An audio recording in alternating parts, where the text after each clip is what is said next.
Bonsoir à tous, abordons cette nouvelle année que nous vous souhaitons d'ores et déjà excellente avec un sujet d'actualité, la gestion des cours d'eau non navigables en province de Hainaut lors des crues récentes. Voici donc l'occasion toute rêvée de faire le point sur cette politique volontariste d'entretien des cours d'eau en province de Hainaut. À moins d'être aveugle et sourd, impossible de ne pas avoir suivi l'actualité du week-end. Les inondations qui, suite à la fonte des neiges et aux pluies persistantes, ont imprégné toute la région wallonne. Sans doute avec moins de violence en province de Hainaut, parce que depuis des années, Hainaut Ingénierie Technique est sur la brèche.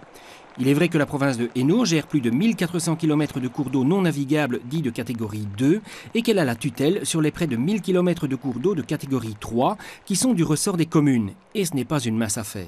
C'est vrai que tout ici se passe parce que l'eau, elle vient évidemment de la source et coule vers le navigable.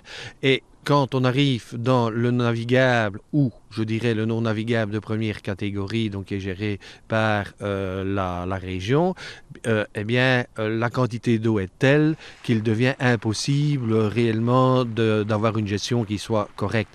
Et ce qu'il faut donc faire, c'est faire une gestion en amont le plus possible et donc retenir l'eau en amont le plus possible.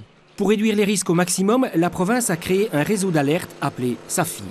Nous avons actuellement une série de sondes, dont une ici sur le Bi, 3 autres à Gerpine et une dans le sud de Hainaut, dans Tirage sur les Heppes sauvages, et 3 sondes également sur le Rio des Barges à Tournai.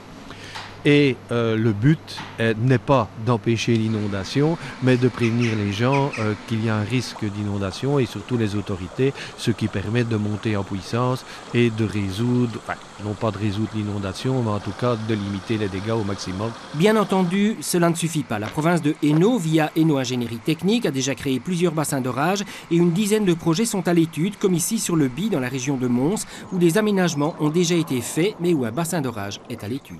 Nous avons les logiciels et le personnel compétent pour pouvoir faire une étude de la qualité du bassin hydraulique finalement au niveau du bassin d'orage qu'il faut créer.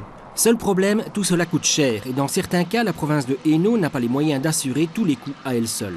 C'est vrai qu'un bassin d'orage ou un bassin de retenue, bon, ça a des prix qui sont raisonnables, je dirais, par rapport aux moyens provinciaux. Mais lorsqu'on se trouve avec des ouvrages d'art nécessaires qui coûtent plusieurs millions d'euros, il est évident que la province n'a pas les moyens de le faire et que l'on pourrait imaginer à ce moment-là un plan triennal des cours d'eau où effectivement les gestionnaires, qu'ils soient provinciaux, qu'ils soient communaux, puissent prévoir sur une période de 3 ans, comme on le fait pour les routes ou les bâtiments, puissent prévoir un budget avec l'aide de la région. Pour que les rivières ne quittent plus leur lit et leurs riverains non plus. Et un anniversaire de plus la semaine prochaine dans Dialogue Hainaut, celui de l'IPES date, un institut d'enseignement provincial dont la force est aussi son histoire, puisqu'il fête son centenaire. À mercredi prochain.